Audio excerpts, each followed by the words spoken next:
Welcome to Round the Table. I am your host, Syzer, pronouns he, him. Thank you for joining me and my guest today as we take a look at the vibrant gaming scene of Brazil.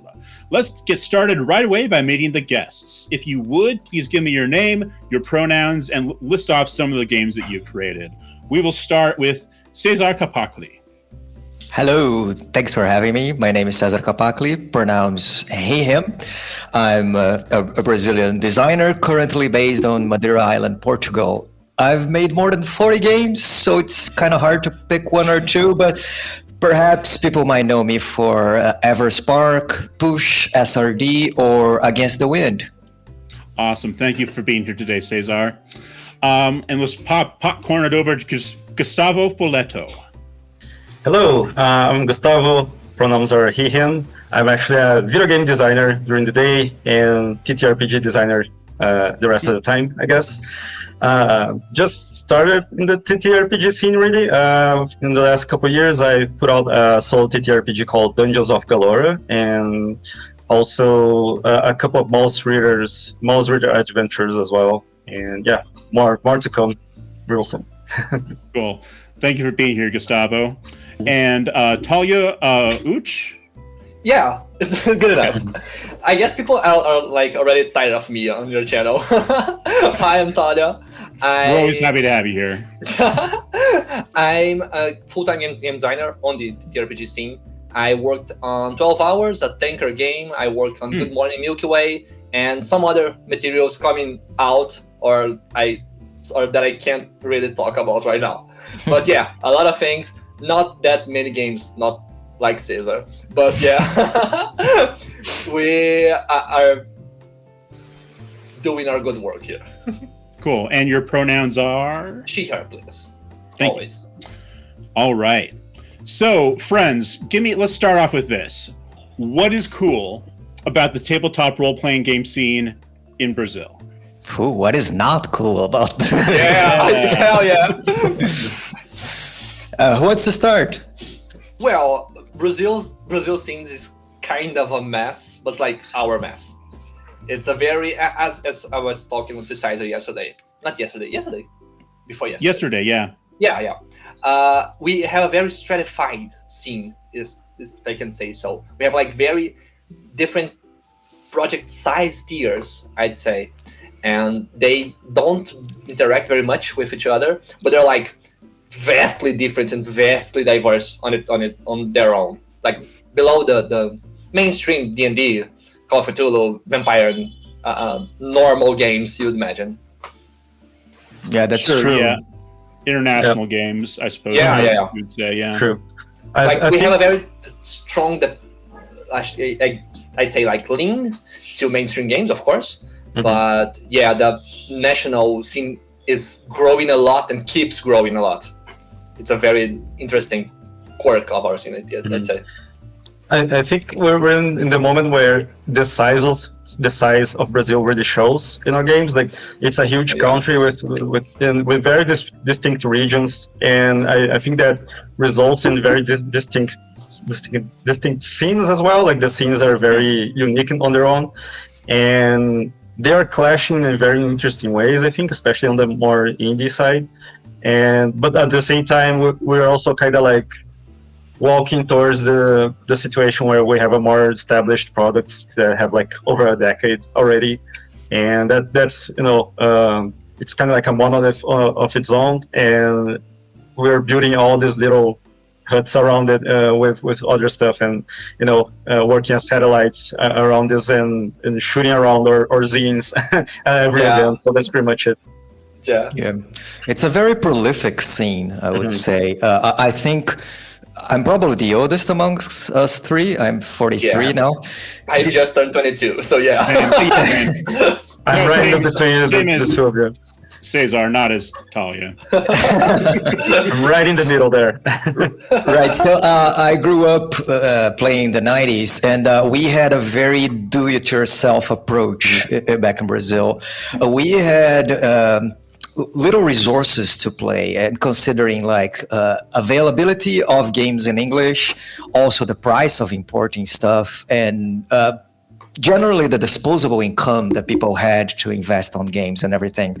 So we would adapt, create our own hacks, photocopy whatever we could find. This was before the internet. So I think those constraints in the 90s, that actually, we can see it up to today. They kind of pushed us into the direction of a do-it-yourself kind of deal.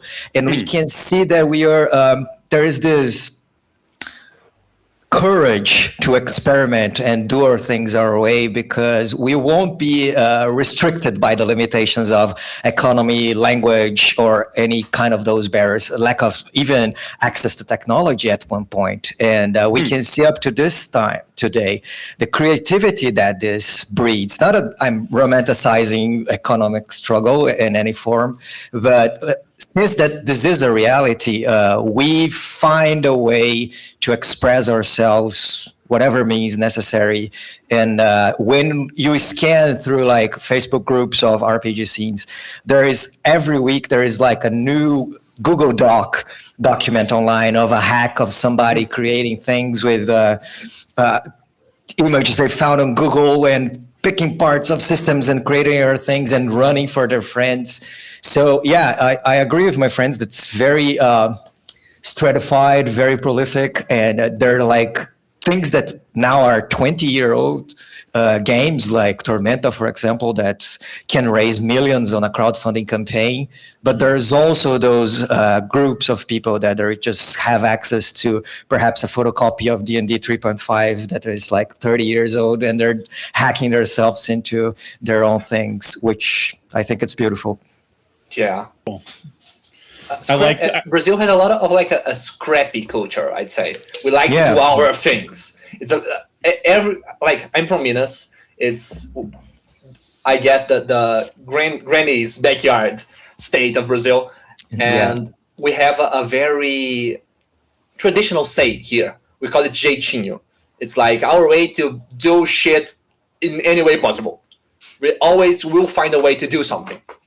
And that's very present, not only on Minas RPG, but like on the whole Brazilian scene.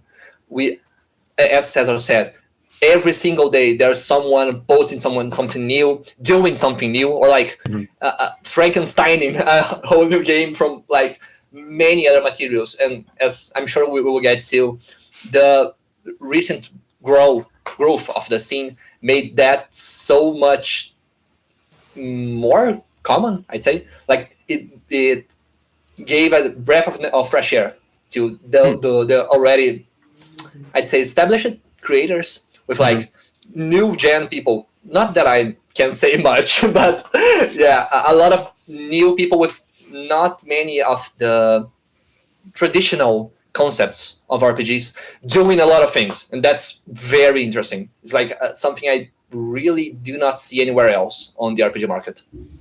Cool. I really appreciate the DIY spirit.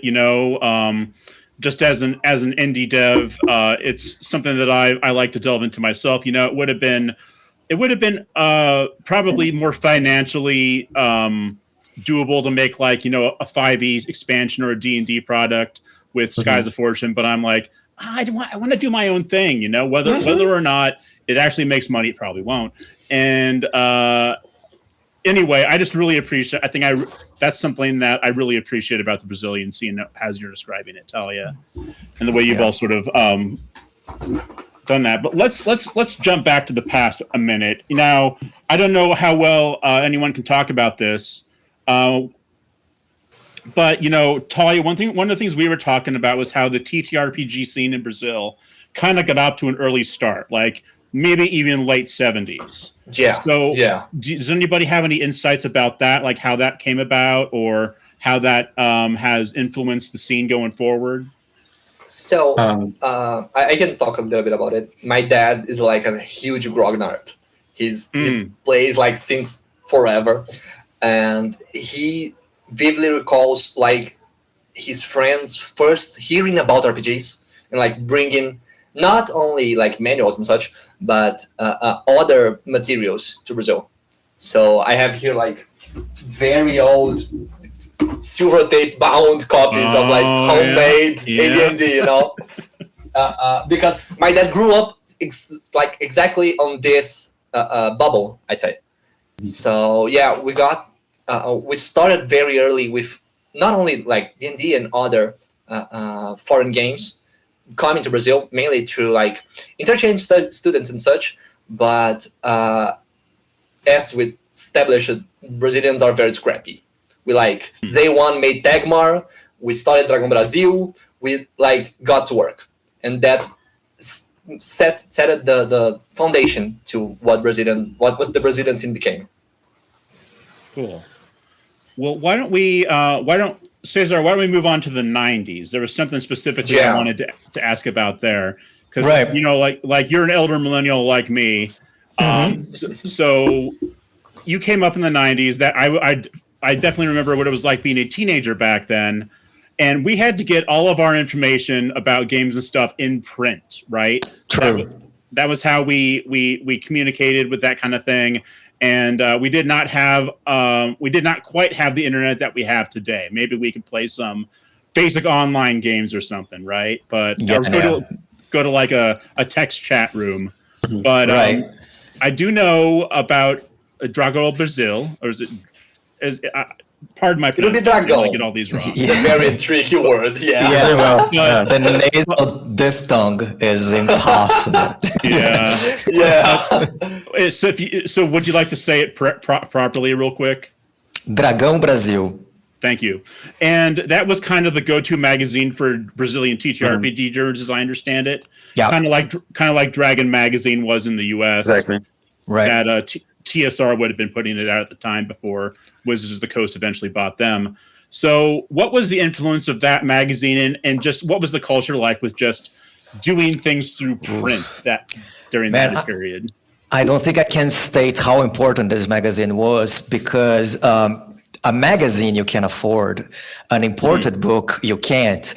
So for most of us in the hobby, especially like people from my social class, the only kind of contact you had with RPGs at all was a second-hand contact through the reviews that Dragão Brasil put out.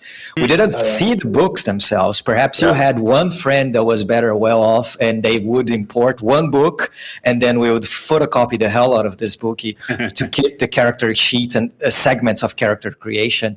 But to actually learn the things or get like stat blocks for monsters or anything, you perhaps could afford like $3-4 for a magazine. And that was like my introduction to the whole world. And they realized the importance that they had early on when they started publishing their own like systems as magazines. So we had in the 90s a crazy game called Tokyo Defenders, or Defensores de Tokyo, that was published there. It was like those kind of Power Rangers kind of inspired. Tokusatsu, exactly. Super Sentai kind of thing.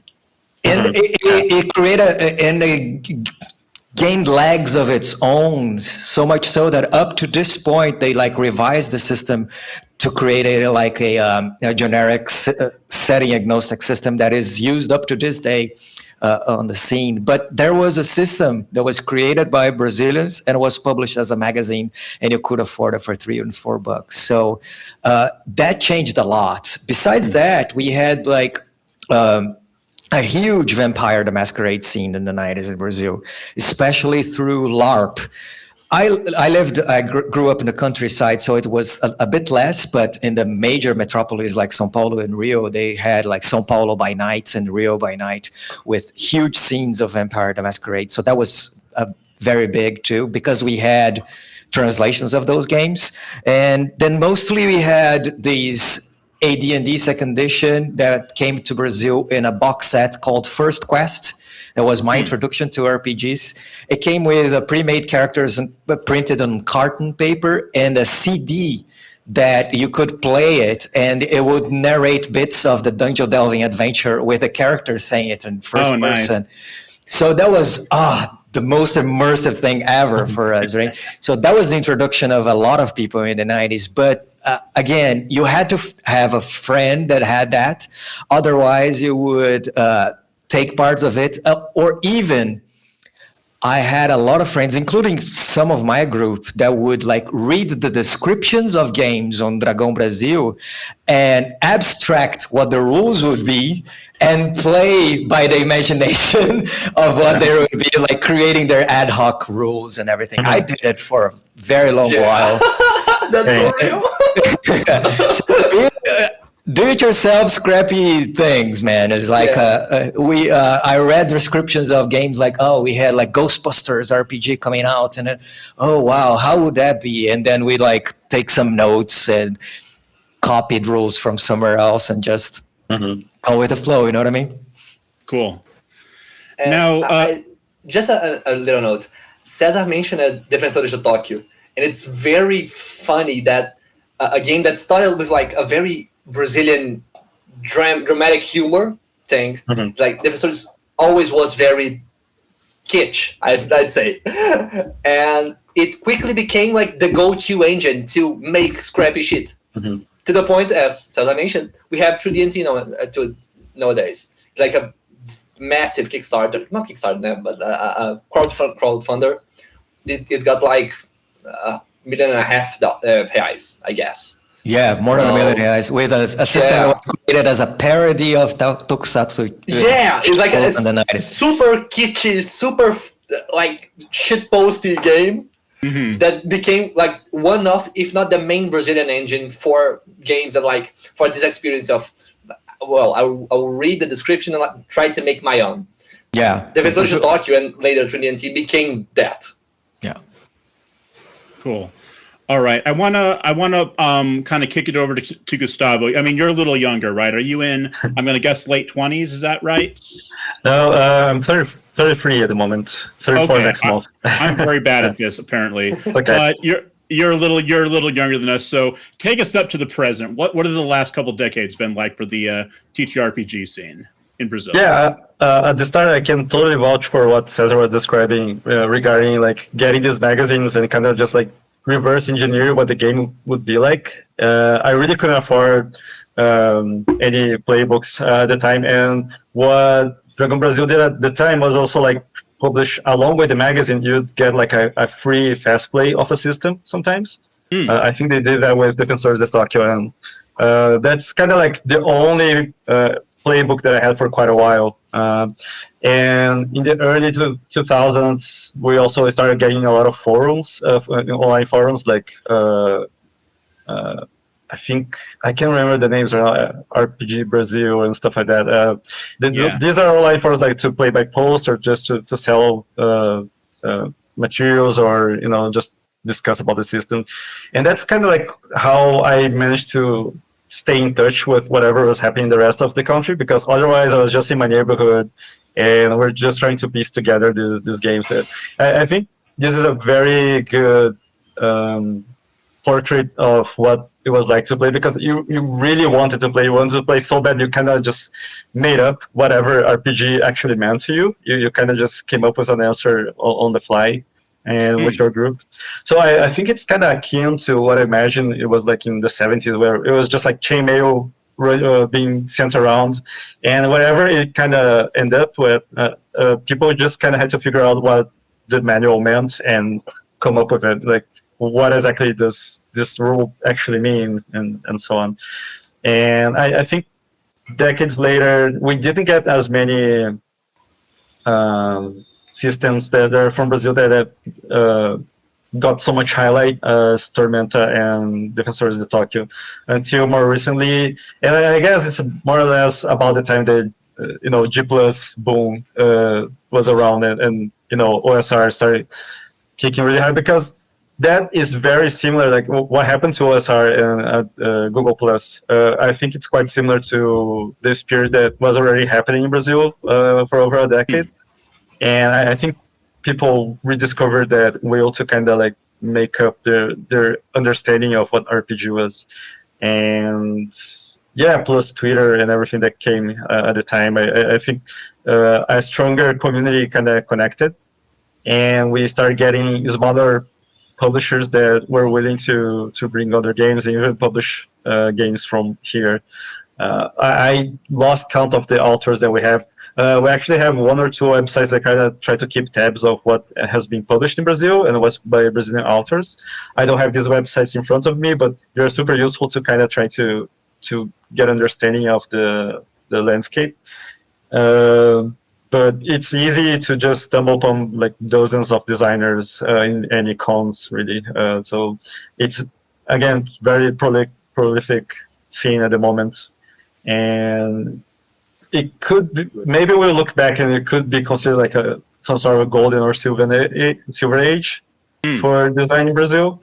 Because I think there's very little holding us back at the moment. Like, it's never been easier to design everything.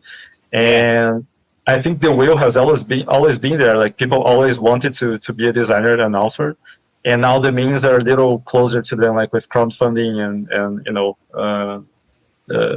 the suite of softwares that you can use to easily put things together.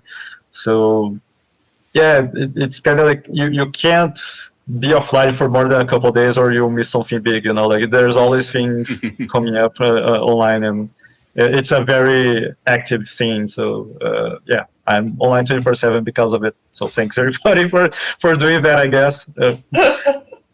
All right, good time to be alive on the Brazilian TTRPG scene. So let me now we're talking about popularization. I understand there's been something of a boom in the last couple of years, and I wanted to talk about one particular figure who I know has contributed to that, a streamer who I'm gonna botch the pronunciation again, Selvich.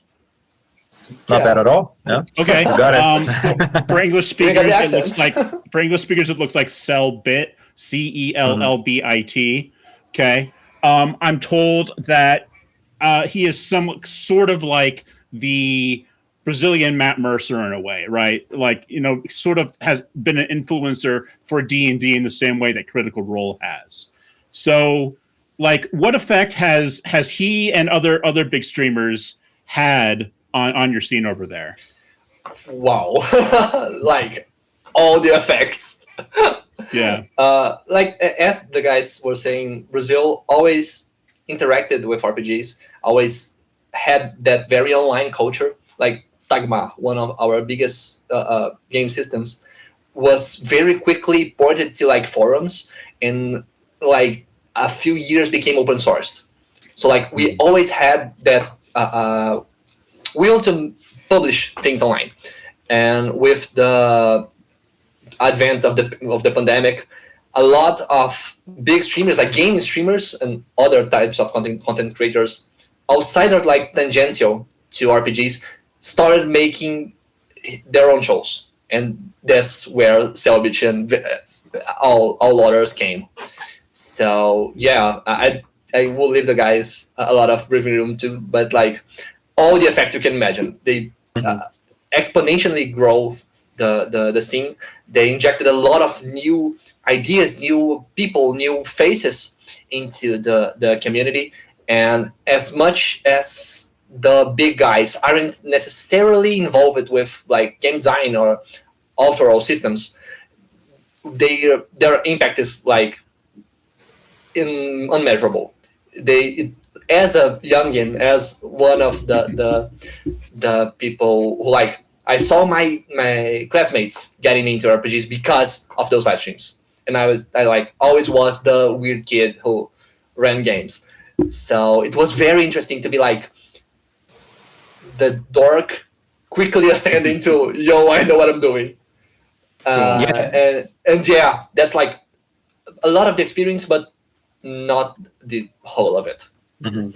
I wasn't aware of Selbit when he came about, because I don't follow video game streams, and he is traditionally a video game streamer. And what I found fascinating that when he decided to start streaming TTRPG, he didn't, if I'm not mistaken, he didn't go to D&D. He was doing like investigation. I think he used Gumshoe. Yeah, as a terrorist.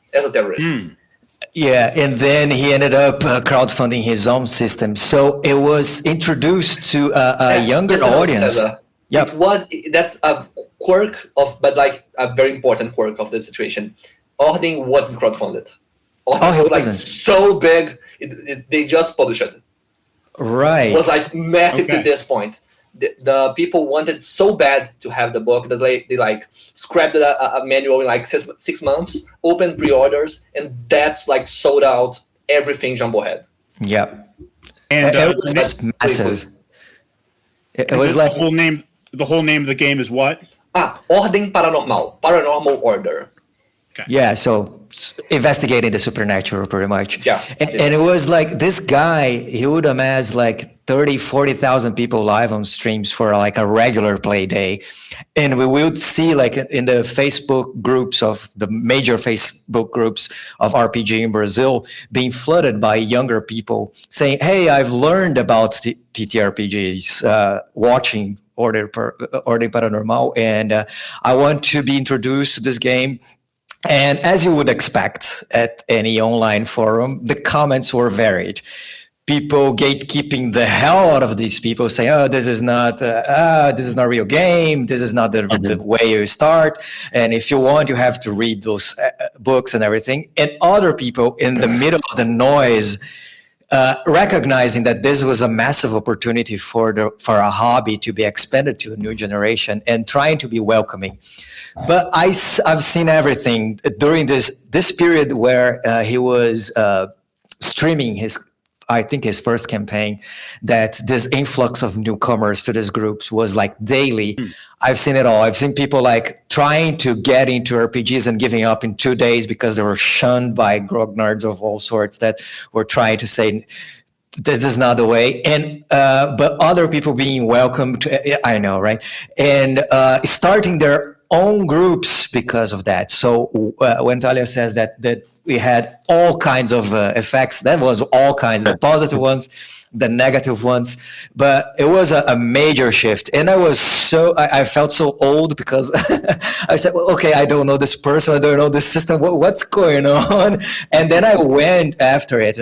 And for me, this is marvelous. I think having more eyes and making sure that the hobby survives and is not the same bunch of people in already their 40s and 50s, like I am about to be, playing the same games. And we have the breath of fresh air, still creating, still interested in that. I can only celebrate that. So I thought it was the net positive movement for me, for sure. I don't know if Gustavo has something. Yeah, I actually moved away from my hometown a couple of years ago, and I had to say goodbye for now for my Grognard friends, and had to find new people to play here. And it was mostly like younger people, and mostly because of Ordem Paranormal. And I was surprised to understand that one of the reasons they ended up joining the hobby is because they finally understood it. And even when you look at Critical Role or even Ordem Paranormal, it's like this huge tutorial that kind of demystify the main hurdle of the game. That is, okay, how exactly is this supposed to happen? Like, what is the cadence of events here that I'm looking for to feel like I'm actually playing the game? And I think it worked quite well for that. And I think the complaints about the new joiners not looking at the whole history of RPGs is like this rushed expectation that everybody will follow the same steps that they did to enter the hobby. While meanwhile, like, let them have fun the way they want, and eventually maybe they'll get tired and end up finding the game that you like and play with you, and so there was a lot of resistance from older players, perhaps because of that. But overall, I think kids like 10 years old, younger than me, are finally getting the hang of like how is this exactly supposed to play. And I can see a lot of what Talia said about it's kind of hip now. Like it's finally getting to the moment of like people feeling really comfortable. Yeah, hell yeah, I play TTRPGs. Like that's what I do on the weekends, and it does mystify a lot of like the feeling, along with Stranger Things and all the whole like mainstream stuff that is coming out, the D&D movie and so on. So now I have like my mother-in-law asking about D&D and stuff like that, which would never happen a while ago. So I think overall we have like a profit per se, because the scene really grew. And these people are getting acquainted still. I think it's still an early moment. We don't know where they're going, like who is going to stay on the hobby. But I know people who came into the hobby because of Ordem Paranormal, and they're already like moving towards like some NSR niche game, and like they're making the natural movements within the hobby now, and so I think it's being like a huge advantage for everybody who wanted more players and so on, like a stronger community. I think we're definitely getting that. And they have their niche over there, and there are things that will keep coming out. I know it's very profitable, SM, and they'll keep doing what they're doing, and that's awesome. Like smart games coming out, more people willing to play, and eventually, I think this will be like pulverized into the rest of the community, and we'll find these younglings on every table, perhaps. Yeah. A cool thing about Ordem that's like I see a lot of people dismissing a bit, and it's insane to me how they can do it. It's like I'm 22. People usually assume I started on RPGs because of Ordem, because I'm like I'm 100% like trans femme, 22, weird. I'm like the demographic of Ordem, and like as not a old head, but like I play since I was like 5 or 6, since I like began to read. So I have a little bit more I'd say sway on the hobby, as just as I know a lot of people on the Ordem Paranormal fandom, and it's very cool to see how they not only are interested in the game, but like making things. Ordem is a very well-produced show. They got like cutscenes and like individual assets and like a lot of art and original soundtracks, and Ordem is insane. It's like a huge production value. And seeing how did the people that don't really want to like write a game, but became like Ordem artists or like Ordem composers or Ordem anything. Ordem mobilized a lot of people on the RPG scene to do more things. And those people, as the guy said, began going on their own ways. So like there's a lot of very young, very talented people that began their journey on RPGs through Ordem, and very quickly outgrew, I guess, the nest, and started making really, really, really cool things. Like super competent artists making insane MSR games because they started on like fan arts and like submissions to Ordem. It's a very nice phenomenon to see. Do you know if there's an English translation of Ordem Paranormal? If I recall correctly, there is a fan translation of the core book. It's like a very 3.5-ish game. It's derived off Tormenta, that is our fantasy game. So it's very combo-y, very ivory towery, like very spells and fisticuffs. Of the seasons, if I recall, they were translating some of them. I think like half of the 8 seasons are at least subbed on English, and one of them was completely played in English, like with English like Anglo streamers and such. So there's a lot of Ordem content in English too. Okay, cool. So maybe we'll even link to that if people want to check it out. Of course, we'll be linking to all your guys' stuff first. We'll get to all that later, though. So I heard Tormenta brought up. I wanted to talk about that a little bit. So I've been drawing a lot of parallels just so that English-speaking people can understand. But the parallel I want to draw here is that Tormenta is kind of like the D&D of Brazil in a way. And and again, pronunciation Jumbo Editora is the Wizards of the Coast equivalent as well. They're the ones that publish Tormenta, which I assume just means torment or something along those lines. So what's your relationship to that game and that company? I've played Tormenta back in the day.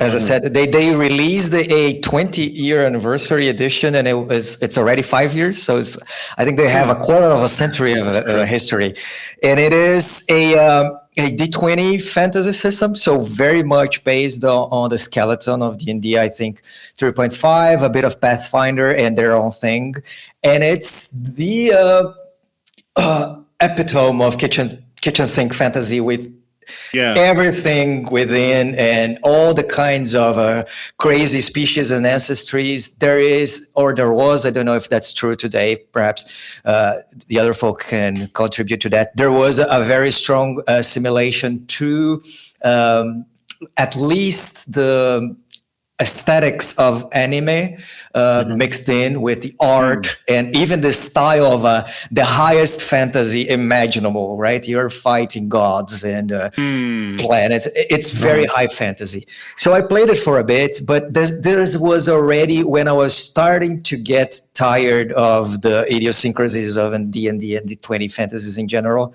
like combats that take 2 hours and the rounds and the ACs and all the things. So for me, I always appreciated the existence of such a vibrant community around Tormenta. And there are like romances published in the setting. Like the setting is super rich. And they tell me, I haven't read, but people that follow the romances, the novels and everything, they say that it's top notch. So the authors were, I think they're some of the most important game designers of the 90s in Brazil that were together in the creation of Tormenta and everything. So it's a huge impact. And if it satisfies this need of our own, let's say, fantasy, traditional, high epic fantasy combat focus kind of deal. Although I wouldn't say there are like Brazilian culture references directly explicit in it. It's more like general Western mixed with Eastern kind of I'm everywhere kind of deal. But yeah, it's up to this day. I think it's still like huge. If you go to Roll20 and you see the top systems that are played, I think Tormenta, even being Brazilian, is like on top 10 or something up there. It was like top 2 or 3 when it launched on Roll20. It was like very big. Yeah, there you go. It's huge. Yeah, cool. A lot of it also came to be, first it was like a setting book that was published in the early 2000s, I think. And they kind of kept building up on that, especially when Open Good Game License happened with 3.5e D&D. And then they kind of tied it nicely together with 3.5, and that's when the system actually came to be. And from that, they kept building up with, I think it still has some resemblance with 3.5, even when they moved towards 5e a little bit. And now it's kind of this hybrid. And yeah, their direction is very anime-like, but reminds me also a little bit of Pathfinder with, it's very stylized and, heroic and all these things. And it was actually the first time I finally made contact with Dungeons & Dragons, like with a more similar rule set. When I moved away from the scenario where we were describing earlier, we were just reading the Dragão Brasil and figure out what D&D was like and try to simulate it. It was the first time I actually managed to get a hold of something that was at least in the Open Game License, so it has some resemblance with D&D 3.5, right? And I think that's when a lot of Brazilians actually got the chance to play a D20 system properly, was because Tormenta would embrace the Open Game License and expanded on it. A very important thing to say about Tormenta too is like D&D's license on Brazil has a very troubled history. Like D&D didn't stay with one publisher for like more than 5 years, and that's like since the 2E I have here. Every couple years, D&D goes from Abril to Devir to Galapagos, and this not only unavailability of like we're training publisher, we have to like sell all the old things to get new books, plus sloppy translating and like distributing jobs made D&D, for as much as it is important, and mainly on like people of my age who got like Biblioteca Elfica, which is like a very massive piracy hub of all kinds of files. And we got like fan translations and fan versions of D&D post 3.5. But 4th edition, 5th edition mainly didn't really get distributed here until like 2018, I'd say. So for as important as they are, we didn't get the books.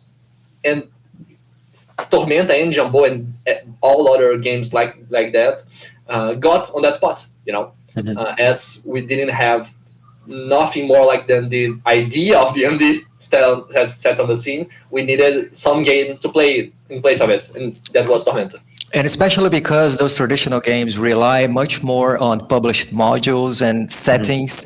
And when a publisher got D&D here, they would publish the basic core books and forget about it. So everything that was new, the supplements and everything that people were going after, it wasn't available. And we would count on fan translations and piracy hubs and everything. Tormenta, on the other hand, they had their own stuff coming out at every moment. So you would feel more comfortable going for Tormenta because you knew that the authors were here and they would give support for the game. Since those games kind of require this coming of new stuff at every moment, it's different from like indie games that they're self-sufficient in a 40-page book.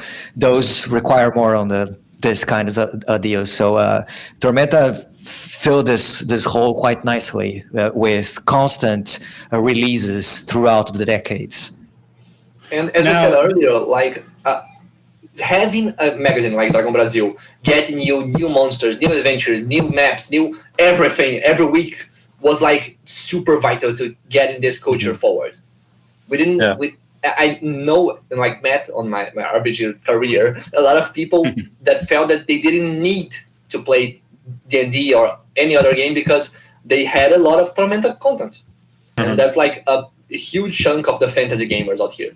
It's still a very prevalent game, and with like a community that won't buckle at all. People play Tormenta or they don't play anything. It even had a comic book, even. I think it's worth mentioning. It was called Whole Adventure. Yes, it's because of this word. And it ran by like 20 volumes, I think it was, or 20 or 40, I forgot. Probably 20. And it was like a huge deal because you kind of got the chance to actually see what the world looked like and, learn about some major characters, locations, and so on. Kind of the role that, Salvatore books probably had to popularize Forgotten Realms and so on. So they made a full package really on what had to be made to make this IP stand out and stay for so many decades. Published novels, comic books, supplements, settings, scenarios, adventures, everything. Yeah. That's the whole D&D suite. Yeah, exactly. Yeah. And that's like D&D, but like more hands-on. We would have like FAQs on magazines saying like, I didn't understand this rule, and the author would be publishing on the magazine where you got the rule, like giving like erratas and such. So it was a very specific movement, but like a very cool one. Nice. Now that makes me wonder, because I think this may be like I wonder if there's other localization problems when it comes to the Portuguese language, because it's spoken by the Portuguese, the Brazilians, maybe other places. I guess I don't know of any other places that speak Portuguese. About 9 countries. About 9 countries. Yeah. Okay. So some in Africa, some in Asia. Some in Africa, some in Asia. Okay. Does it feel like the Portuguese localizations get overlooked by more Western companies sometimes, or I don't know? What you tell me. Yeah. Yeah, that's true. I mean, if you were aiming to reach the largest community possible, I think you would consider, even especially because of what I said before about disposable income, not only the size of the audience, but people that can afford expensive books. You have a better bet translating it to Spanish or Germany, for example. And recently, Wizards of the Coast declared that they wouldn't translate anymore D&D anymore into Portuguese, and the community of players went right ahead and started translating by themselves, which is, as I said, we find a way. Even Magic the Gathering, they stopped translating, which is crazy because the community here is insanely huge. Gigantic. Gigantic.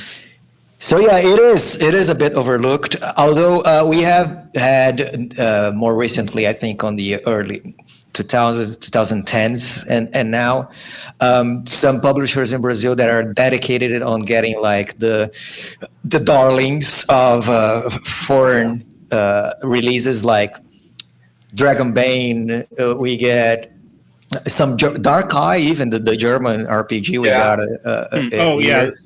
Savage Worlds and Lancer just got here.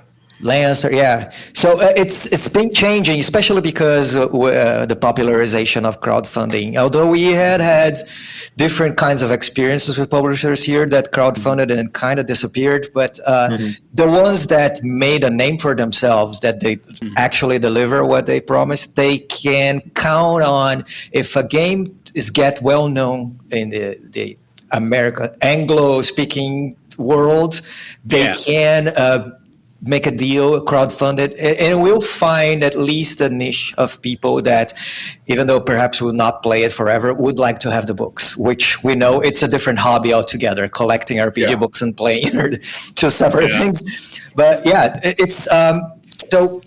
but it is mostly based on the effort of some publishing houses that go after the authors or the publishers outside and try to strike a deal and then translate by themselves, crowdfund, and make it available for the Brazilian public.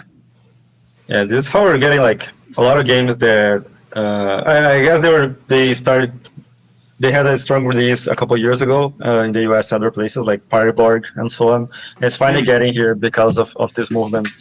And Rolling just got here. Okay.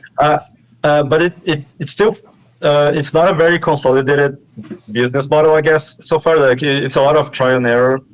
You can see that by the crowdfundings that do not reach their quota, or a problem that it's kind of silent and invisible at the moment, but I'm already feeling it. Sometimes only the core book is brought to Brazil, and then we never see updates on the game later. Morkborg had this issue, and we don't know like when it will be brought again. And so it's still like crawling a little bit, but I guess the translation and publishing of books here is starting to take shape, and we'll probably see it maturing in the next couple of years. But it's getting somewhat reliable. Like most of the crowdfunding campaigns we see succeed, even if only barely, but they still do. So people are well invested in that. Cool. So I think we're going to change tracks now and talk more about sort of the game dev scene in Brazil. So first question, simple question. What is your favorite game made by a Brazilian designer? Ooh, not simple at all. Okay. You're spoiled for choice, it sounds like. You got a lot of we are. We really are. Okay. I have like two examples here. Let me say one that is kind of out of the box. Okay. One of my favorite game designers in Brazil is one that you'll never find his games in other languages. It's called Jorge Valpassos. My hero. And our goat. Yeah, man, I can't begin to explain his mind. The things that he does, they're like, so he made a futuristic game about Peruvian communities. He released this game only as MP3 files, and the game mechanics involves trading threads of what do you call the thing that you do crochet with? Yarn. Threads of colored yarn hidden behind a table. So you would select different colors and pass it around. I'm oversimplifying. So imagine that. It is a game released about Peruvian futurism in MP3 files, and the mechanics involve colored yarn being traded under the table. It's like It is so good. The game is called Pacha, if I'm not mistaken. Yeah, And yeah, it's just one of his many, many, many creative inventions that I once approached him because there was this Spanish publisher that was interested in translations. But I think he said he was not interested in this moment. But I think it's like, as with some Brazilian popular music, the very origin or the very meaning of the things is so ingrained with how the Portuguese language works that any attempts to translate it would miss the point. It's not like you're translating rules. You would have to have a deep understanding of Brazilian culture and then imagine what the equivalent of that would be in a different culture and not translate, not localize, but like reinvent the game. I feel that his work is very dependent on a background of being Brazilian, and I think it's one of the things that makes it very, very special. Valpassos has a thing for like taking very Brazilian like traditions and such and making games around them. It's very weird to like talk about it if you're not at least like familiar with the things. But like folk games and like ways of talking. Valpassos is a poet that kind of stumbled at like making games. It's undescribable how insane his decks are. He's been calling his game Toys to Play Stories. Yeah. Okay. Yeah. I think it's very accurate. There are games about being little birds and you play with crumbled piece of papers. There are like very cozy and soft games about neighborhoods of the countryside of Brazil that you feel like, oh, it's just a feel good kind of game. But then you start reading and you see the prompts and it's like a gut punch. Yeah. Jesus, it's Jorge Valpassos is unbelievable, man, and it's one of my favorite designers in the world. Yeah. You know, I was just going to say about that. You could almost be envious of something like that, where you've got this really creative person, but all of their work is kind of culture bound, right? But you know, I just kind of like that for y'all. I just like that you have something of your own that you can, and you have this gentleman who really wants to make something for Brazilians. So good for you. I'm glad that you got this creator working on the scene. So you know, I had some people resonate with your feeling when I published a thread on Twitter. Rest in peace. There was 20 Brazilian games that I wished were translated into English because I wish more people knew about it, and it was shared like 100,000 times. And some people comment that in one side, I wish I could understand Portuguese and the culture to learn these games, but I vibe with the idea that there are outside in the world experiences that are so bound to that cultures that I would never be able to understand. As I'm sure, like in Southeast Asia or in Japan, there are communities that play games that even if somebody went ahead and translated it to English or Portuguese, it wouldn't be the same thing because it's embedded in their culture. And I mean, it's fascinating. I really enjoy this idea of those niches and everything. Yeah, it's crazy because we have like a very language-based medium, and I don't mean language just in the sense of like English or Portuguese. It's a language more rooted in like how you perceive the word and put that into words, and a lot of that has to do like even if you learn the language, like you still have the hurdle of having to absorb culturally what that represents and everything. So I think there are things that are just like lost beyond reach, perhaps, unless you really immerse yourself. But in the sense, like I think that happens with literature as well. Like even for us, like some classical Brazilian literature is hard to grasp because it represents such a different time of the country as well. And it's a challenge. You're not just trying to understand the language, but also piece together what word this person lived by the time they wrote that book and so on. So challenging stuff. May I be next? Although that That's a hard one to follow up, really. Yeah. Cezar kind of knocked it out of the park there.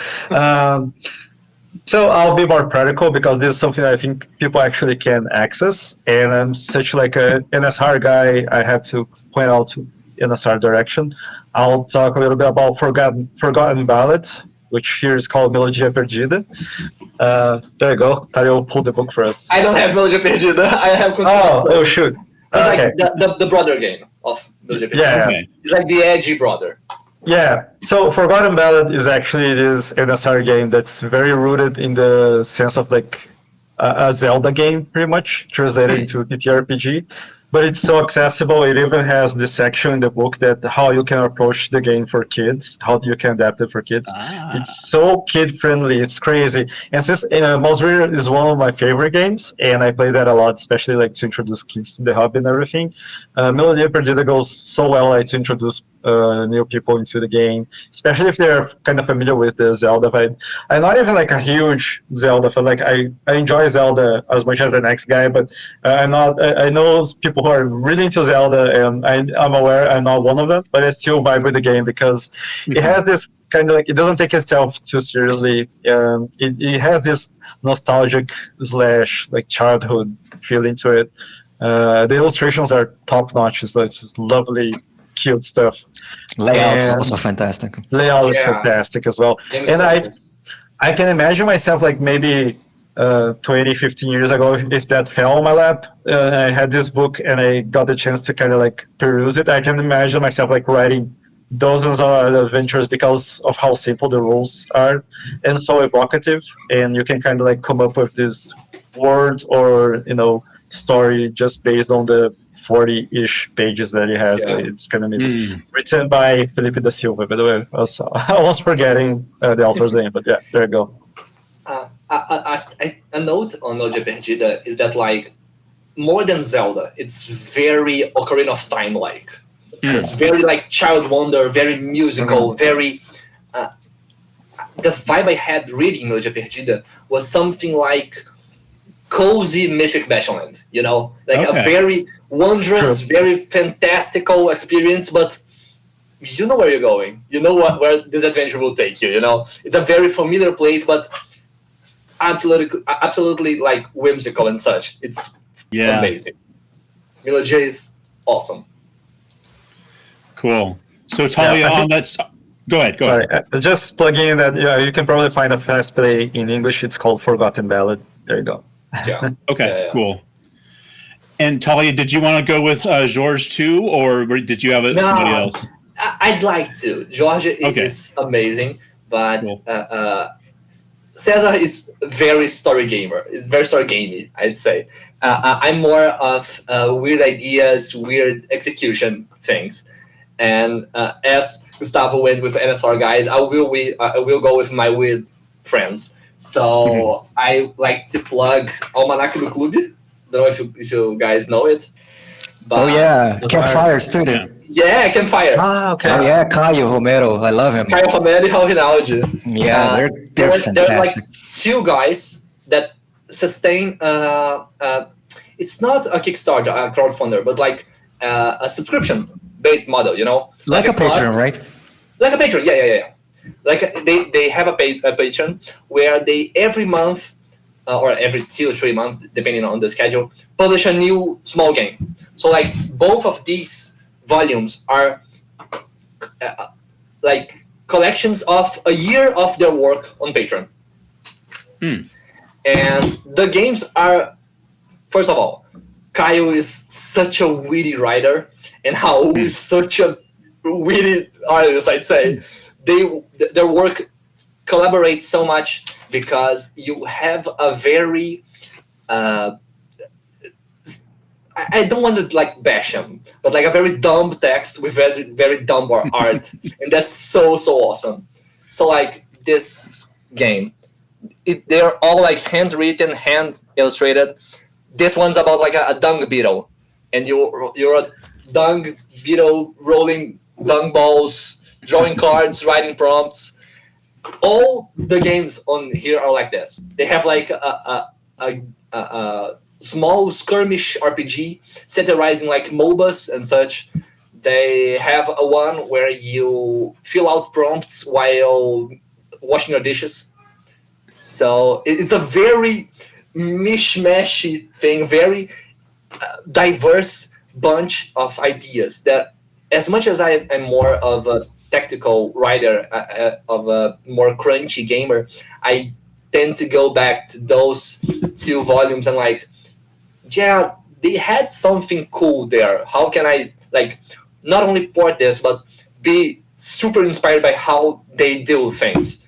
Because I guess that's the best word for the work, inspiring. It's so awesome. It is, and I can't believe how affordable. Yeah. It's like 10 reais. 10 reais, which is like less than $2 a month. And you get and the quality of the products, man, it's like unbelievable. The graphic design is like the best, top notch. They're like awesome. They're like they're really good. So like, Talia, I can see how you, Talia, I could even see how your stuff is kind of maybe taking inspiration. Yeah, 100%. I love them. Yeah. And they're like, they became very quickly like personal friends of mine. I really like the guys, and we'll get more into that during our discussion here. But they're close friends of our publisher, like the publishing house I work in, and like chatting with the guys, you can see the soul of Almanac on both of them. They're like super like fast, super quippy, super witty guys that love what they do. And it's an awesome game. I can be here for hours. Just cool. I think a note on that. They released together with, I don't know if I have it here. Yeah. They released a bit earlier than Almanac this one. Infernum. Yeah. Which is like, people call it the Brazilian Merkborg. This is what Merkborg wish it could be. Yeah. Infernum is like awesome. It's like this very punky, very dirty vibe on graphic design and writing and such. But it has a lot more focus on like prompt-based games and like proceduring and like not only solo play, but GMless and other alternative ways of conducting their game. And they do a lot of that. There's like a game here that is conducted by like GM sometimes and like Spotify Shuffle the most of the time. So I love Campfire. They are so awesome. Cool. And do they have stuff in English? Is there stuff in English too? Infernum is. Infernum is. Okay. Right? Yeah, it's being crowdfunded. I'm quite certain that you can find Infernum and all its modules in itch. But Almanac, I don't think so. But I don't think Almanac is, no. But the publishing house, I think it's Mind Vision, it's called in English, that brought Infernum into the English language. They had like Mind's Vision, I'm sorry. So they had like an abridged collection with the main core game and all the small expansions that you can even fight. This edition. Yeah, exactly. You can fight Colossus with cards and everything. So there are very unique mechanics with a vibe of this post-apocalyptic vibe. You can compare it, the aesthetics and perhaps the premise of a post-apocalyptic scenario to Merkborg, but Inferno is doing things that no other game is. It's very much not a OSR chassis of a D20-based fantasy at all. It's its own thing, and it's brilliant. Really worth your time, for sure. Yeah. The card Colossus, as I mentioned, it's like they have a lot of content, not only on the core game, but expanding on how Infernum does things. Yeah, with mini games and everything, it's super fun. Like Merkborg has this very, I guess, deserved renown for being like the core, the bones of a genre. But Infernum, as much as similar as they are, it's very, very different. They go like very different design ways, you know. Infernum's like throw shit at a wall, see what sticks. And I love that about all Campfire projects. Cool. Well, let's take another question now that we kind of have got our foot in the door to the game dev scene here. There's a little bit of credit I want to give to Talia for helping me out with crafting a lot of these questions, by the way. Help me sound like I know what I'm talking about when it comes to a lot of these things. I maybe I know a little bit more now that you have educated, all of you have educated me. So thank you, Talia. But in any case, one thing that we discussed was Sistema Proprio, right? Can you explain what that is, what it means, and what the reputation associated with that is? The guys felt it instantly. It was so funny. I was like waiting to see their reaction. Yeah. So like, Sistema Proprio is a term. Let me preface it with like, Sistema Proprio is very derogative. It has like a very negative connotation to everything I'll say right now. But it translates quite literally to like my own system, my own game. And it was born out of that culture we were talking about on the last section of like, Brazilians are scrappy, Brazilians will do a lot of things, we will make our own games, our own modules and such. And coming from, I don't want to say uninformed because it sounds kind of brash, but like coming from very enthusiastic people who don't quite know a lot of game design, they will like hack 3.5 or Tormenta or 3D&T and such, and come out with kind of broken, kind of weird games, and push that game as like the definitive RPG. So it fomented a culture of like kind of arrogant game masters making their own games and running their games like it was like they were the best thing around.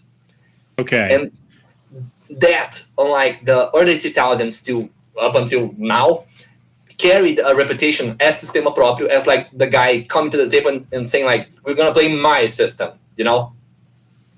And it kind of tarnished everything autoral games in Brazil. Like if the person is not quite informed of what it is to make an indie game, I'd say they will probably fall into the idea of Sistema Proprio and kind of look you weirdly, you know, like you were one of the arrogant guys that fucked my experience with RPGs.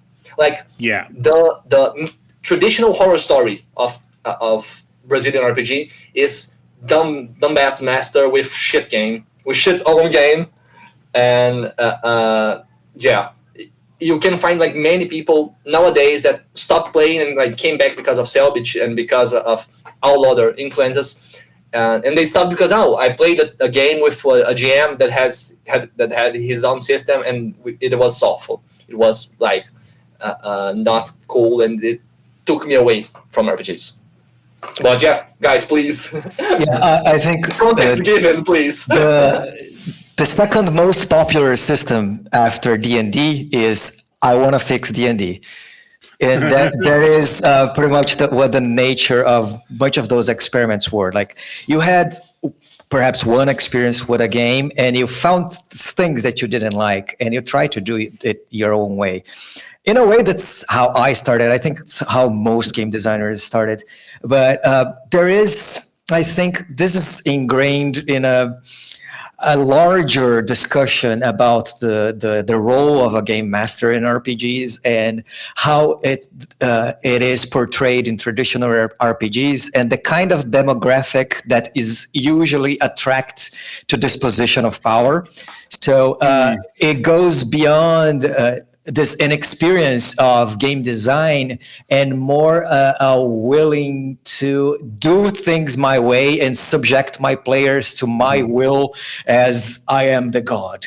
So it comes not from a place of the bad experiences, I mean, of Sistema Proprio does not come from a place of experimentation and let's try different things. It's more from a place, my ideas are better and I want to subject my victims to whatever that is. And the way that Talia said that it kind of tarnished in a way, the indie initiative in some ways, is that in RPG groups, when somebody was proposing to, I'm starting a new campaign, I have the setting that I created, and then somebody comments, oh, what system are you using? Oh, it's a Sistema Proprio, it's my own system. And then people start bashing it because historically, what you would get is like I watched D&D and I watched Dragon Ball, and I'm going to mash them together. It's not going to work, and it's going to be a suffer. But mostly, I think the part of the experimentation and having broken rules, it's kind of fun because you can get to something right, but not through the lens of people that are trying to exercise power. This is a problem that goes to the tradition of RPGs and the we called here in Brazil, we called it, I'm not in Brazil, I don't know why I said, but back in Brazil, we would say we call here in Brazil. Yeah, we say mestre to the game master. So in the table, we'll refer to the person as master. So, hey, master, can I do that? Yes, master. So this relationship of a hierarchy, I think, is even more clear because of this language thing. And there was this reason, I'm a demigod here, and I can do whatever I want. So, and there were some hacks of the systems that were designed specifically to like torture players through meat grinder kind of and such. Yeah, so it is fun because nowadays with people that have a broader view of RPGs and what they can be, and they go for their hack, doing their own Sistema Proprio, their own systems, they might approach it with a more generous perspective, but then the first knee-jerk reaction of the community is to reject them because of the history of those people that were just doing the most horrid kind of things just to claim their positions of power. I don't know if Gustavo has an insight on that too. I think you hit the nail on the head when you mentioned the word master, the way it's used here. And I think early 2000s, and we're already trying to establish this sort of thing. I think even Dragon Brazil, it kind of had this vibe, and probably they regret doing that, but it kind of had this vibe already of a clear hierarchy, and like if the game master, but here they describe it as master, if the master decides that a car will hit you in the head in the middle of like this fantasy scenario, this will happen, you shouldn't argue about it. And that is true, but what we should be asking is, why would he do that, right? And I think it kind of permeated in the language, this feeling of like this unquestionable entity. And I think it's already being fixed in a way with the new approaches. Like even when you get Care or some other book, it kind of tries to get into the details of what is the warden's role. Even I avoid the word master here. I usually say narrator, and that's what I prefer, but referee, all these things, I think it all works instead of master. I think it's just something that's kind of like falling off, thankfully. And and I think it permeated a lot of problems. This is just one of them, I think. The thing of Sistema Proprio is just like a very specific cut of the major problem, which I think is what Cezar described here, which is we kind of created these roles as if they're unquestionable, unquestionable structure, and now we're kind of like dealing with the consequences of that. And thankfully, things are getting better in my perception. Perhaps that's not true everywhere, but overall, I think there was a way to deal with the translation there that kind of started creating this bubble, and it's just starting to get popped, I guess. Yeah, I have a very specific experience that I think goes with what Gustavo is saying of reversing this perception of your own systems, which is in the solo RPG community, which is the complete opposite in this sense of this reaction. I was introduced to solo RPGs like 5-6 years ago, and it was huge for my own career. And the biggest solo RPG group in Facebook in Brazil has more than 5,000 people, and more than like 7,000 documents published of their own hacks and their own things. So it is an approach like this. I watch this show and I want to play in this world. I'll go ahead and make my own one-page rules of that because I'm playing for myself. And since solo RPGs don't have this problem with hierarchy, you can do whatever you want. You share it with other people, not because you want to subject them to your manic deviations of power, but rather because you found something that you're passionate about. And people in this community especially are very welcome to your own creations. So I just created something that you flip a coin and it worked. I can play Yu-Gi-Oh by myself. And okay, excellent. Hey, I'm happy for you. Go ahead and do that. It's a shared Google Doc.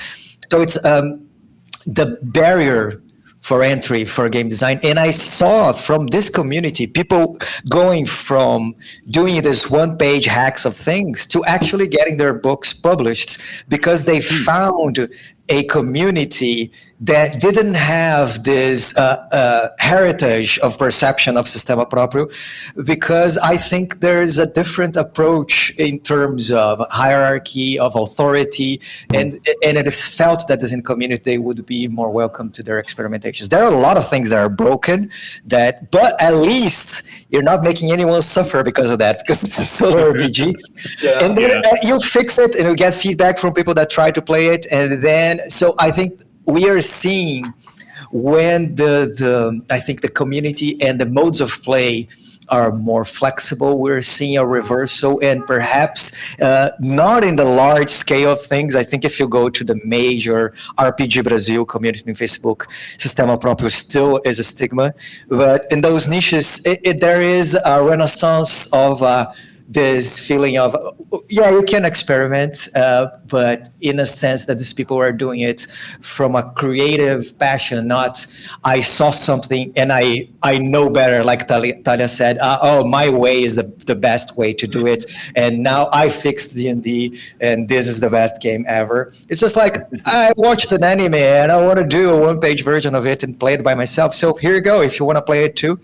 So it's there's hope. I think. Yeah. And a very cool thing that I thought about when Cezar was talking about the mastery, the terminology per se.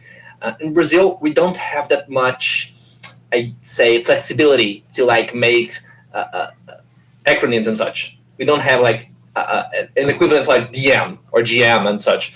It's always like master and such. We usually keep more of a word than a clump or whatever else.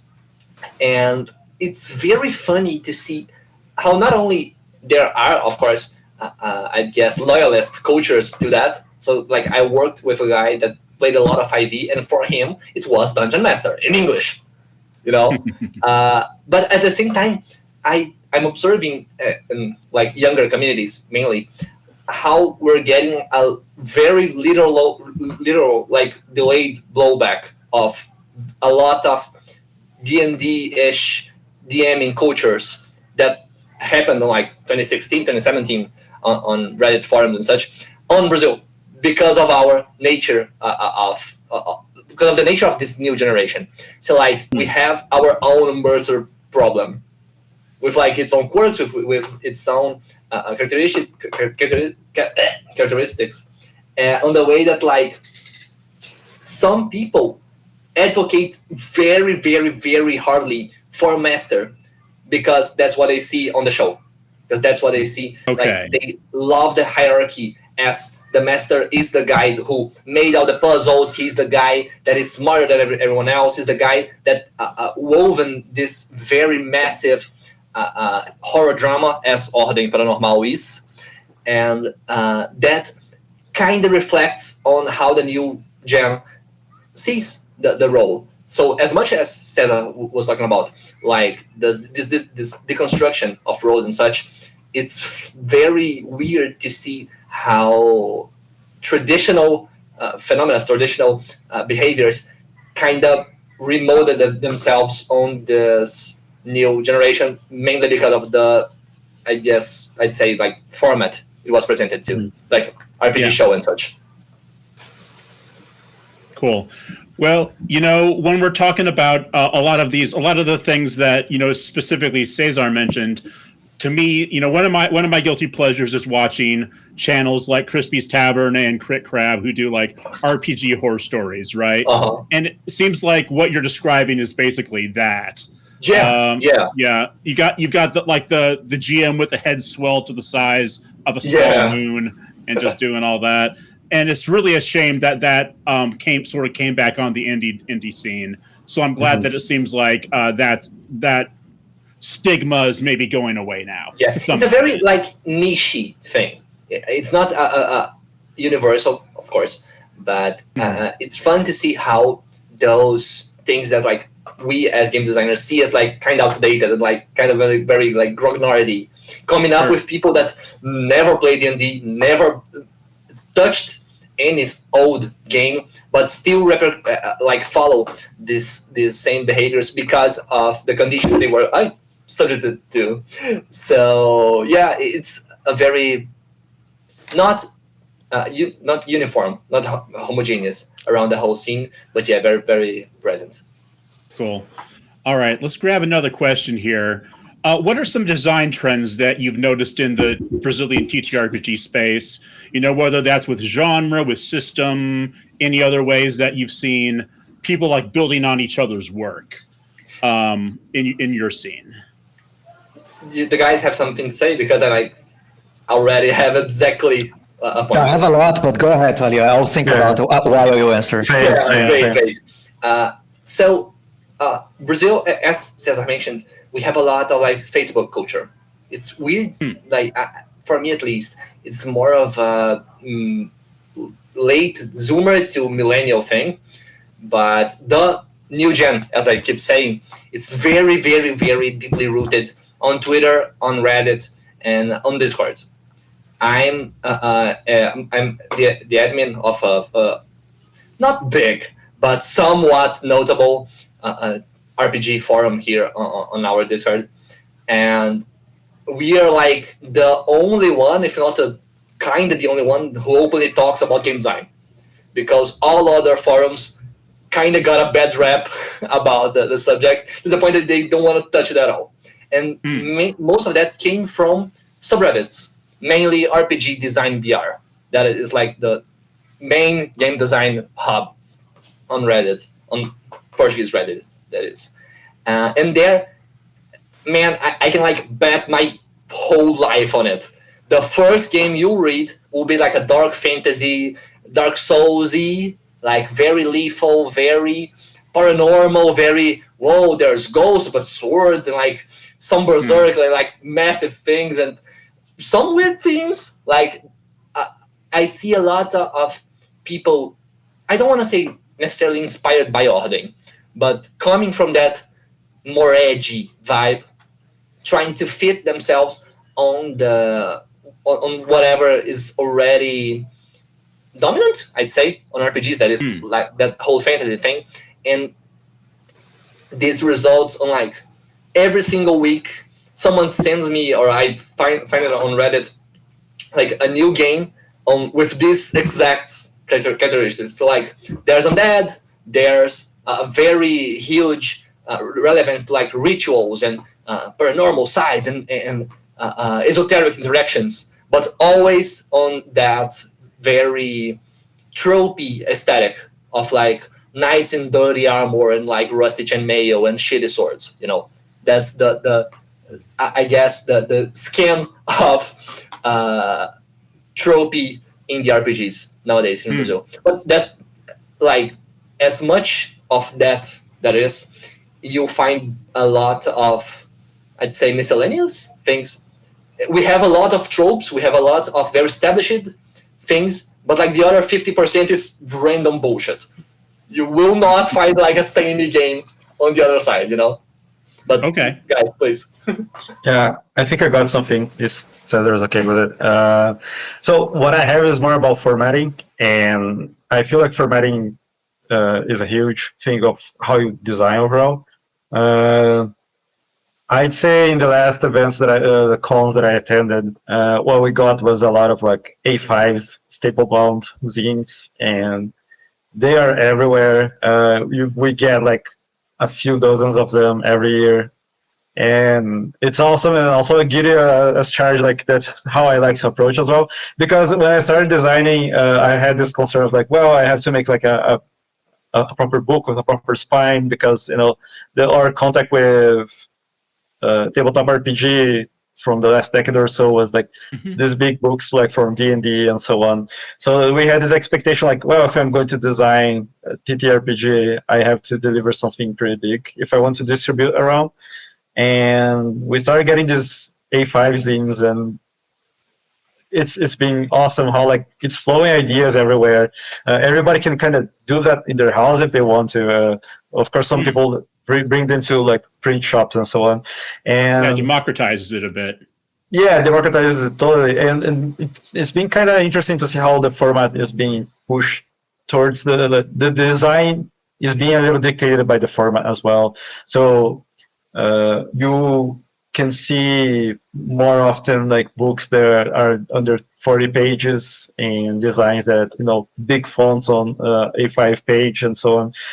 Yeah, there you go. So we're getting a lot of these that are, I'd say I see like a dozen of these at least at every con. Like, and at the end of the year, we have like 3 dozens maybe of books released like that. And I think the formatting is helping democratize, but also like the prolific community can have more voices, and they're coming from different areas. And it's easier to kind of like, you're going to attend the con, you just pack a lot of it in your backpack and jump on a plane, and you can bring into the con and so on. So I think it's not so much about the design, but how the design is being a little dictated by the formatting. We see some brochures as well. I see a bit more of that. I believe there's Cyber Plus Punk, which is by Emmanuel. His last name escaped me just now. Emmanuel Mello. Yeah, there you go. It's entirely built with brochures and so on. So I think the formatting is kind of like making it possible for us to. There you go. Such a beautiful box design, by the way. It's kind of helping us to get our design out there, because the expectation changed quite a bit in the last 5 years or even less. There are fewer people concerned about putting out like 100-page book or so and so on, and more people are just interested in having like a handful of zines that they can pass around. And yeah, zine culture is alive and kicking here, and I think it's been my favorite thing in the cons lately. Cool. Right. Let's just preface by saying how much I appreciate that, because as a person that has a lot of trouble absorbing lore, having those smaller books, I remember that's something that put me off of like enjoying the Vampire Masquerade things in the 90s was that I would hear people talking about the clans and everything, and I would start reading those A4 big books with 1 millimeter margins and 9-point font, and I said, so lore heavy is VP. I cannot parse that, so I appreciate that. And actually making everything more accessible. I wouldn't be able to have a career nowadays as a full-time game designer if it weren't for it to be more not only accessible but acceptable for consumers to have those smaller things. My first books were made with public domain images and formatted using Google Slides. So there you have it. So it's awesome. It's all free. So yeah, I appreciate that. Now, for my part of the thing, let just first address the elephant in the room, which is the fact that I'm not living in Brazil, and I mostly publish in English. And I have had people from Brazil telling me that perhaps I don't have a place to talk about the Brazilian scene since it happens a lot. I'm not there. Although I do have more than 20 games in Portuguese, I have more than 40 in English, so I kind of understand where they're coming from. But what's that talking about? Of like bigger games, bigger art, bigger layouts. Clearly, like to parse towards this, Yeah, I appreciate that. So, take my position with a grain of salt. But from what I get, the things that I appreciate more as trends here are, first, as I said, solo and jamless games. I think 85% of the problems that are posted on RPG horror stories on Reddit would be solved if you played jamless games, and I'll die on that hill. And there is this shift on the procedures of playing, and also I think people are being more open to blurring the lines between what is a board game and what is an RPG, and understanding that having clear procedures of play and mechanized elements of game do not interrupt the creation of a role-playing game, of a story, of emergent stories. In fact, they actually help because you don't have to stop and say, okay, what's next?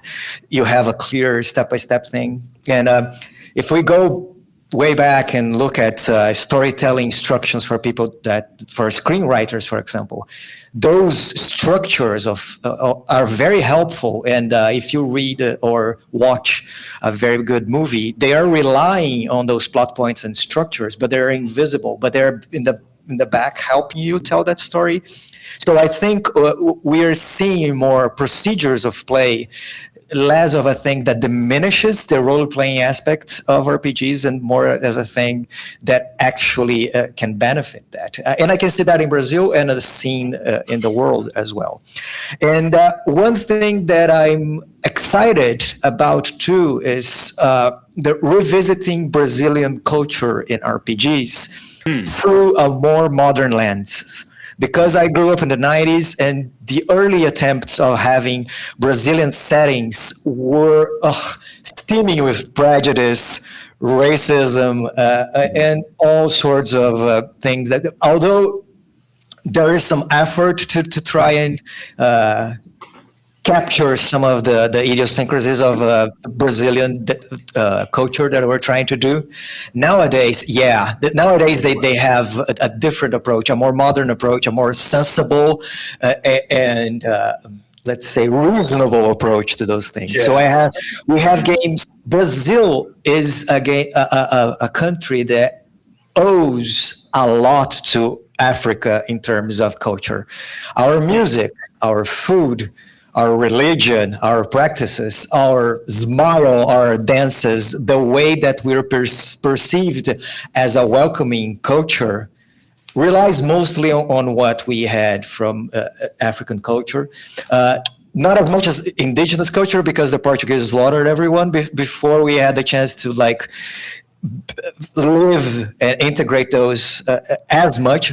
They're still here. They're still in our vocabulary, in our language and everything, and some of the legends as well. But now there is Afrofuturism games through the lens of Brazilian people being released. And this is awesome, man. I think this is something that I wouldn't be able to produce myself because that's not the experience that I lived growing up.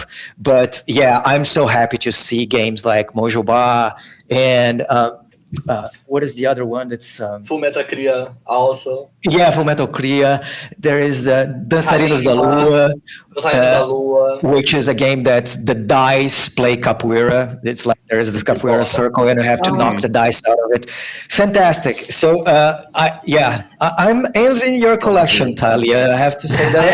I have a lot of most of these are either games I worked at or I'm friends of the authors, so right.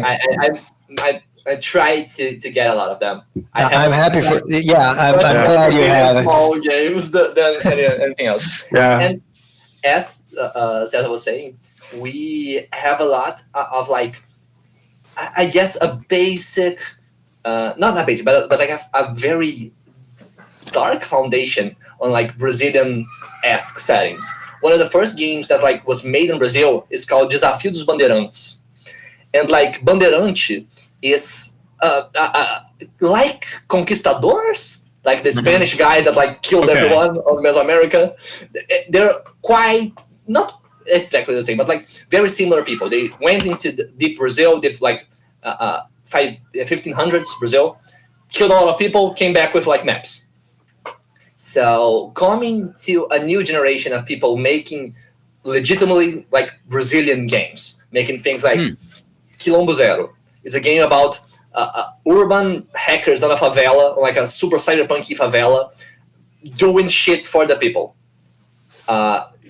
having people that wouldn't ever get that kind of story told, being able to produce games and go forward with products so like intrinsically Brazilian.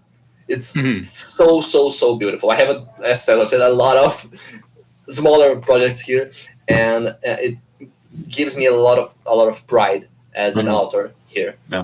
I know people tease me a lot about it. I make a lot of war games. I like to like I like my tanks. I like my planes. So I kinda am like not the best to talk about this specific framing of the scene, but yeah, there's a lot of very beautiful material being made every single day. Very beautiful and very Brazilian. Agreed. Very Yeah, cool. I'm super proud of those productions, and as I said, I don't think I would be able to produce them myself because of 100%. my upbringing, or perhaps my descendancy. I never lived those things in my real life, but people that have now, they have the means and the space, like the queer community, the Black community. They have the space now, and they can tell their stories through their own perspective, through their own lenses, and I'm here for it. It's super.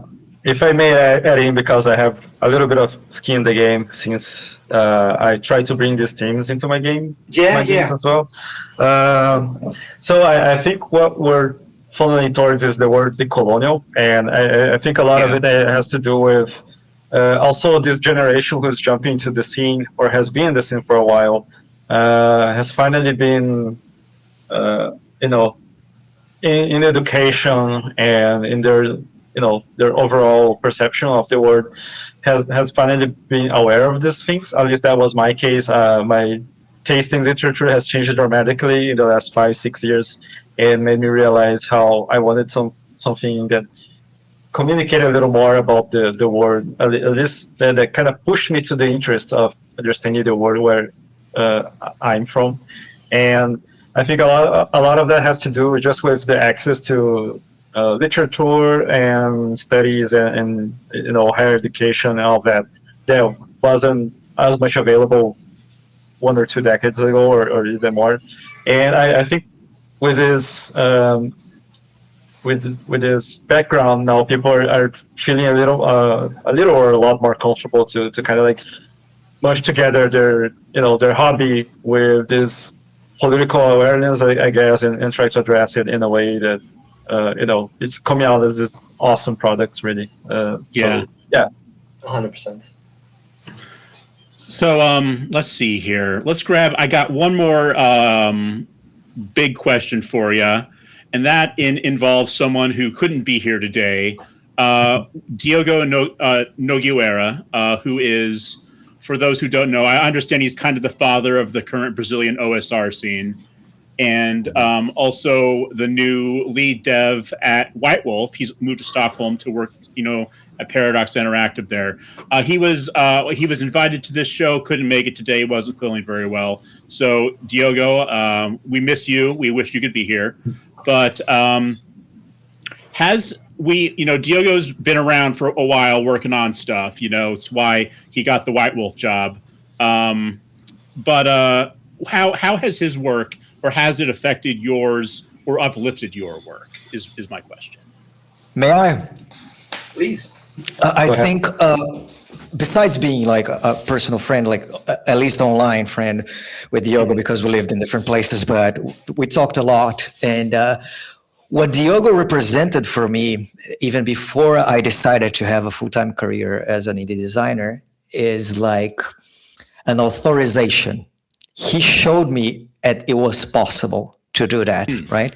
In a time that dreaming about living with RPGs or even publishing things that other people would appreciate seemed impossible. Like you couldn't reach it. It was way beyond. And seeing that a guy that created something, I think Sharp Swords and Sinister Spells was his first major thing, and it was beloved by people worldwide, and it was a passion project, not something that was like he had like a huge contract or anything, or he was trying to chase a trend or anything. He believed in something, he did the thing and published out there and got people to follow and play it and talk about it. Showed me that, okay, all right, this is something that exists now, because I grew up, as I said, in the 90s, which sounded like a far-fetched dream. And when I saw that, I said, you know what, I can give it a shot, not even as a career, but I have internet, I have public domain images, I have Google Slides, and I have a lot of ideas. Why don't I go ahead and share it with my group and see if it sticks? And then we had a small marketplace in Brazil back in the day called Dungeonist that unfortunately didn't live long, but allowed us to publish PDFs, and it got a little traction. And seeing him through his works, getting these connections and getting to talk to people, and it showed us that even though we are a Portuguese-speaking country from the global South, that we have this feeling that nobody's paying attention to us at all. If you pour your heart into the thing and make sure you're being true to yourself, and you have the courage and the honesty to show your work out there, there will be someone out there that will vibe with your thing as well. So I told you that I see Diogo as our trailblazer, because I think he reached an audience that for us at that moment seemed unreachable at all. And we follow through. Now we have lots of Brazilian authors that are published in many languages. I have games in 8 languages. I have friends that are publishing in French, in Spanish. And I think this symbol of achievement, that then he went ahead and won an Annie Award. So yeah, the Annies can look at a Global South author. And then now he's in White Wolf and said, okay, big publishing houses can see us. And we have this thing here in Brazil. We don't even have access to Kickstarter. I don't think that many people know that Kickstarter is only available to 24 countries as a creator. So crowdfunding outside of Brazil was something that was unimaginable up to a few years ago. Now we have BackerKit and things like that. But still, he showed us the way, in a way, right? That it was possible. He was doing stuff that was his own things. He's extremely productive. Like he popped out the sequel, which was the science fantasy game, in like a month, and it's like 400 pages. So besides being extremely prolific, very creative, and he draws very well as well, I think for me personally, the symbol of this is achievable, this can be done, and there is someone with like cutting the grass and opening the track for us to follow, is his legacy, at least for me. Yeah, I'll second that he was pretty much like a trailblazer, and it definitely made it easy for us who followed the same path. To me, actually, the games were more like Primal Quest that are coming, because when I got the hands on those, it was like this full product that one person produced, and that kind of impressed me in a way that like it was kind of like someone was giving me the blueprints of what was necessary to do to come out on the other end with a fully finished game, and I kind of ran with it. And also, like, he gives us a good impression out there. I think, like, I think having the reference of Diogo when we come in contact with the worldwide community, it really helps. I'll make I shouldn't save this for the plug, but it is relevant to what I was about to say. One of my games is coming out through Space Penguin Inc. And one of the reasons why it was so easy to talk was, like, I was trying to explain, how it works to work from Brazil and how it came to be with this design and everything. And Jared Creator just went like, I work with Diogo a few times. Like I know how to handle all these details on Brazil because he did the trailblazing, and it made it a lot easier to communicate, and people know what to expect from a Brazilian designer when working with us from abroad. So even very indirectly, it helps, even if it's not something obvious. But it makes it easier for us to stand out there and kind of like people kind of know what to expect in terms of quality and procedures and everything that comes from Brazil. He made a good first impression. We just have to continue going on. Cool. That's so cool. It's so funny to be like, oh, I made this. I posted on like bluesky and such, and having people being like tagging Diogo because another Brazilian doing cool shit. It's very. I'm way younger than everyone on this discussion. It's kind of hard for me to like say that any one game of Diogo inspired me, as they all came like way before me. Like the trail was like already blazed when I got here. But as Cezar said, having a guy that like made all that, like paved the road brick by brick, and being able to look at his work, look at his outright disposition, and saying like, man, I can do this. I'm like working full time with RPGs now, and in many parts because of what he did. He not only like being a huge fangirl right now, but like Diogo, Cezar, very many others that like started with weird games here, went to produce in English, and like made a living, not only like money, but like made something awesome for more people to see. That's a huge reference, not only for me, but like speaking for the whole new gen. We owe a lot to everyone that came before us, and it would be like, I guess, dismissive of me to not pay my respects. It's insane how, as Gustavo was saying too, we can nowadays get to a publisher and say like, yeah, we need these, we work like this, and be not only seen but accepted and like hyped for it.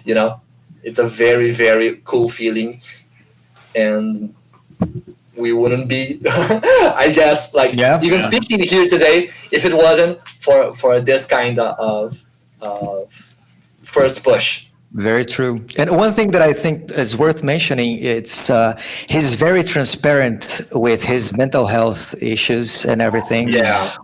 So it's, I think, for people that are trying to follow a career like that, or even just not a career full time, but publishing their games and see like an image of Diogo, like going to White Wolf and winning an Annie and say, oh, I could never, like this undefeatable image. No, he's very transparent and vulnerable online, talking about he had a terrible 2024.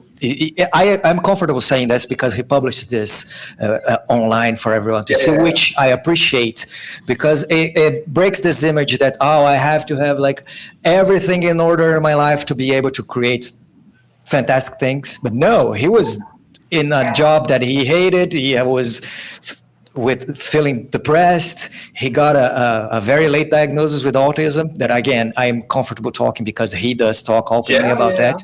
And this is much more important than people give credit for, because you can see that, all right, okay, I have a lot of problems too. And this guy that achieved all that also goes through those struggles. And there he is. I celebrated him going to White Wolf much more partially because I knew how much trouble he went through the past 2 years, and this celebration of this new moment of his life that he actually quit his daytime job to be a full-time game designer now, and it shows that you were able to do that, even though, as everyone does, they have their own struggles. They have things that sometimes people never will know about. So I appreciate the candor of sharing all the personal struggles he went through to break this myth of okay, I'm achievable, achieved a lot just because I have a perfect life. That's not the case. So yeah, there's that too. Yeah, and not only like talking about it and being open about it. It's a global issue, I know, but in Brazil we have a lot of like resentment of mental illness at all. One of the most like popular novels of Brazil whole history is a novel about a sanatorium, and like having this not prejudice, I'd say, but like this very weighty feeling over mental health, over autism and ADHD and such, and having the guy, talking about it and being super clear about it. Two people that follow him internationally, and two people that want to follow on his steps from here. It's God's work. I really don't have a better way to say it. I lament that the Brazilian scene is kind of stagnated in a way. We have a lot of very cool people, very cool ideas, but as we talked previously, are still dependent on specific publishing houses and IPs and very, I'd say, like normative content.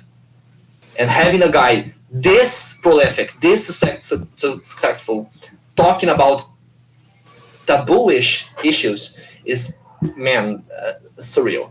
I like, as a really depressed person, as a really anxious person, I owe a lot of like my I guess I'd say trust to go full English last year to Joe. It was, as I said, he had an insane 2024, and as a person that also had a very shitty year, it gave me that specific thread that Cezar was mentioning gave me a lot of like confidence to push forward. It's I can't say too little about the guy. He's insane. Cool. Well, Diogo, I hope we all hope you feel better soon, and thank you for all the trailblazing you've done for the scene. It's obviously it's very much appreciated, and I hope you're able to take a look at this video later and see that. But let's start wrapping up, folks. Do you have any closing thoughts for our listeners today? Give Brazilian games a chance, I guess. A lot of it is translated. It's out there. A lot of it is free. You can find a lot of authors that are publishing their stuff. You can just download it. I could try to start pulling names, but I'm afraid I might miss someone. But a lot of them are very active everywhere, really. Nor Monster, Diálogo Ficcional, which has published a few adventures. And I'll try to pull the ones that have their stuff in English mainly. But yeah, I can think of a few more later. But Felipe da Silva, as I said before. But yeah, we'll try to provide a list. Yeah, why don't we do that? Well, definitely, if you all have a few like different publishing houses or authors you want to promote, we can put those in the show notes if you just want to send me that later. Cool.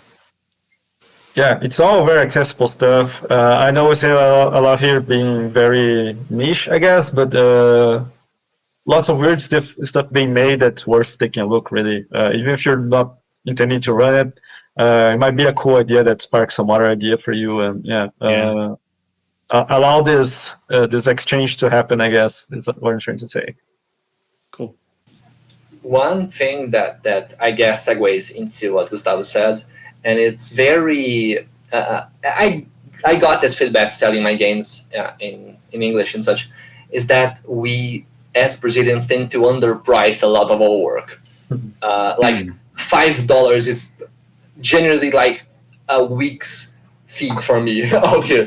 So getting insanely good made games for very cheap, or like if you like our work, if you want to see more of this quality, this kind of thing being made, any measly tip anyone gives on it means the absolute most for any Brazilian author. And as Gustavo said, we have a lot of content, not only already in English, but being translated to English. And we're Brazilians. We will do anything to like foment a community. If you go to any Brazilian author and say like, man, I really like your work, I want to see that in English, or I want to see more of it, you will get it. I don't know any one author that wouldn't like be super pumped to have this kind of interaction in English. And yeah, I don't have much more to put over what Gustavo said. He was already like spot on. Please support Brazilian artists and authors and all that. We have a lot to show. Cool. Yeah, I'll add that we can expand this generosity to the Global South as a whole, because for people that come from the North, especially the native English speakers, they, I think, sometimes don't realize the invisible barriers that we have to publish. Like, for example, for us to go to a convention and shake hands and create a network, it's impossible. For us to even have to think in a language that is not our first language. So our personas that people get outside is a limited version of our capabilities, because we are pretty much funneled through the vocabulary that we have access in a language that is not ours and a culture that is not ours.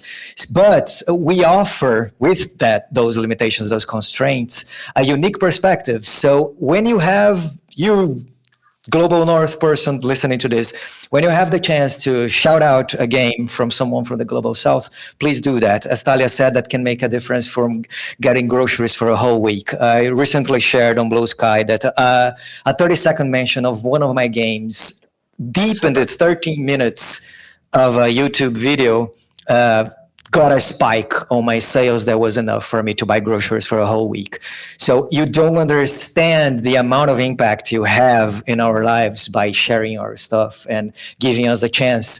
For people that don't have access to big publishing houses, don't have access to Kickstarter, don't have access to a lot of money with the currency exchange that is really not favorable to us if you want to buy games in English at all. And so, yeah, shout out your fellow Global South creators. Give us a shot. We have very creative and unique ideas that we won't find anywhere else. And so you're just not doing just a favor for us, but for yourselves as well, to see game design through different lenses. In that spirit, let's move on to plugs. Cezar, where can people find you and your work? All right, you can find everything that I do on quirky.games. I realized that I would use my name as my publishing house, but then I very early realized nobody can spell or even pronounce my name correctly. So I bought a domain that is quirky.games, that you can find my itch.io over there, my Patreon, my socials, and yeah, you can go there. I'm about to crowdfund a new game for Zintopia this coming February. Actually, a tool called Triple is a player character emulator that allows you to play solo, but as the game master. So flipping roles as you play. And this year, I'll go ahead and publish Mouseworm, which is my bold and perhaps ill-advised attempt to combine Mouse Ritter and Iron Sword into a single game. So yeah, that should be fun. You can follow me on Patreon for free or on Substack as well. I publish game design ideas and discussions. There's a Discord server. They're super chill, just cool people talking about games in a very kind way, which I appreciate. And yeah, you can find me on bluesky. And that's pretty much it. Everything on quirky.games. Cool. Talia, where can people find you? You can find me on @Talia Utsch, UTSCH, on basically everywhere. As I suffer from a bit of Cezar's woe here. No one can spell my name. No one. I need a domain. Actually, you said that. That's a great idea. It'll be in the show notes, folks. Yeah, I'd say try your best. I want to see how far you guys can get with that name. But yeah, everywhere @Talia Utsch. I make weird games. I mainly make, as people got to say, war machine games. So like, if you saw any print of like the tank game, it was me. Hi. If not, I'm just about to publish the quick start guide for 20 millimeters, my fighter jet game. So yeah, a lot of cool things coming. This year will be a very, very packed with Talia content, I guess. Cool. But yeah, thank you. And we've got, I recently did an interview with Talia about her game, Good Morning Milky Way. So check that out too. I'll probably link that. In any case, Gustavo, where can people find you?